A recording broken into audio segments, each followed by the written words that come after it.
नवरा 6 महिन्यापासून परदेशात होता. मग तिच्या पोटात वाढणारं मूल कुणाचं होतं आणि जे सत्य शेवटी समोर आलं ते ऐकून सगळ्यांचीच पायाखालची जमीन सरकली. माझं नाव स्वरा. माझं लग्न होऊन 3 वर्ष झाली होती. माझा नवरा अमोल परदेशात नोकरीला होता. लग्नानंतर काही महिने आम्ही खूप आनंदात होतो. पण घरची परिस्थिती सुधारण्यासाठी अमोलला दुबईला जावं लागलं. तो तिथे दिवस रात्र मेहनत करत होता आणि मी गावात सासू सासऱ्यांसोबत राहत होते. रोज रात्री त्यांचा फोन यायचा. स्वरा, स्वतःची काळजी घे, एवढंच तो म्हणायचा. पण त्याच्या आवाजाने माझा दिवस चांगला जायचा. एक दिवस सासूबाईंनी सांगितलं की माझा आतेभाऊ रोहित शहरात नोकरीसाठी येणार आहे आणि काही दिवस आपल्या घरी राहणार आहे. रोहित माझ्या मामाचा मुलगा होता. आम्ही लहानपणापासून एकत्र वाढलो होतो. त्यामुळे मला काहीच विचित्र वाटलं नाही. तो घरी आला. शांत स्वभावाचा, समजूतदार आणि मदत करणारा. सकाळी नोकरी शोधायला जायचा आणि संध्याकाळी घरी परतायचा. घरात पुरुष माणूस असल्यामुळे काही कामात मदत व्हायची. दिवस असेच जात होते. पण एक रात्री अचानक माझ्या पोटात खूप दुखायला लागलं. इतकं दुखत होतं की मला उभं सुद्धा राहता येत नव्हतं. सासूबाईंनी मला लगेच हॉस्पिटलमध्ये नेलं. डॉक्टरांनी तपासणी केली आणि काही टेस्ट लिहून दिल्या. थोड्या वेळाने डॉक्टर बाहेर आले आणि हसत म्हणाले, अभिनंदन, तुम्ही 2 महिन्यांच्या गर्भवती आहात. हे ऐकताच माझ्या पायाखालची जमीन सरकली. माझा श्वास अडकला. कारण गेल्या 6 महिन्यांपासून अमोल परदेशात होता. मी थरथरत डॉक्टरांकडे पाहत राहिले. सासूबाई माझ्याकडे रागाने पाहत होत्या. हे काय केलंस तू? त्या जोरात ओरडल्या. मी रडत म्हणाले, आई, मी काहीच चुकीचं केलेलं नाही. पण त्या क्षणी कुणीही माझ्यावर विश्वास ठेवायला तयार नव्हतं. घरी परतल्यावर वातावरण पूर्ण बदललं. सगळे शांत होते. रोहितही गप्प बसला होता. दुसऱ्या दिवशी गावभर ही गोष्ट पसरली. लोक कुजबुजायला लागले. नवरा परदेशात आणि ही गरोदर.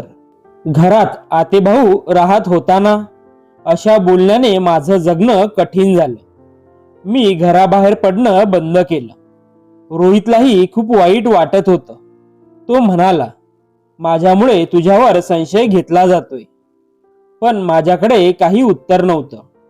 सासूबाईंनी अमोलला फोन करून सगळं सांगितलं. काही क्षण फोनवर शांतता होती. मग अमोल म्हणाला, स्वरा असं करू शकत नाही. त्याच्या त्या एका वाक्याने माझ्या डोळ्यात पाणी आलं. पण त्यालाही सत्य जाणून घ्यायचं होतं. 2 दिवसांनी तो भारतात आला. घरात आल्यावर त्याने काही क्षण माझ्याकडे पाहिलं. मग शांतपणे विचारलं, स्वरा, खरं काय आहे? मी रडत त्याच्या पायाशी बसले आणि म्हणाले, मी तुला फसवलं नाही अमोल. माझ्यावर विश्वास ठेव. अमोलने डॉक्टरांना भेटायचं ठरवलं. आम्ही पुन्हा हॉस्पिटलमध्ये गेलो. डॉक्टरांनी सगळे रिपोर्ट्स तपासले आणि अचानक विचारलं, याआधी काही उपचार झाले होते का? मला आठवलं की 2 महिन्यांपूर्वी मला अचानक चक्कर आली होती आणि मी एका खाजगी हॉस्पिटलमध्ये दाखल झाले होते. तिथे काही इंजेक्शन आणि उपचार झाले होते. पण मला फारसं काही सांगितलं नव्हतं. डॉक्टरांनी ते जुने रिपोर्ट मागवले. बराच वेळ सगळं तपासल्यानंतर डॉक्टर गंभीर झाले. त्यांनी सांगितलं, ही केस थोडी वेगळी आहे. आम्हाला शंका आहे की त्या हॉस्पिटलमध्ये IVF प्रक्रियेदरम्यान मोठी चूक झाली असावी. आम्हाला काहीच समजत नव्हतं. डॉक्टर पुढे म्हणाले, कधी कधी हॉस्पिटलमध्ये भ्रूण बदलण्याची चूक होते. तुमच्या शरीरात चुकीचा भ्रूण टाकला गेला असल्याची शक्यता आहे. हे ऐकून सगळे हादरले. अमोलने रागाने विचारलं, म्हणजे माझ्या बायकोची काही चूक नाही? डॉक्टर शांतपणे म्हणाले, सत्य पूर्ण समजण्यासाठी तपास करावा लागेल, पण तिच्यावर आरोप करण्याआधी विचार करा. तपास सुरू झाला.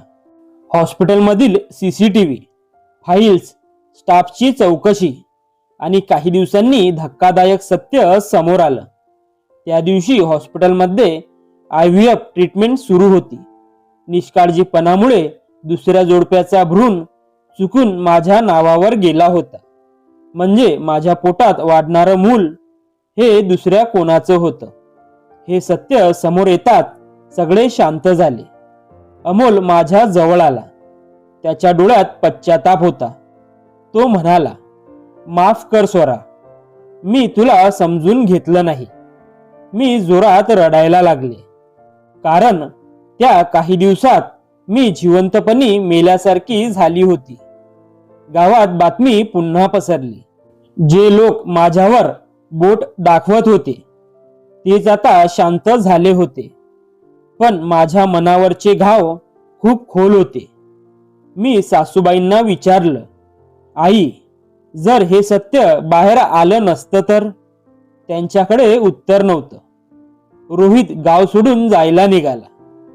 तो म्हणाला, लोकांच्या नजरा आता सहन होत नाहीत. पण मी त्याला थांबवलं.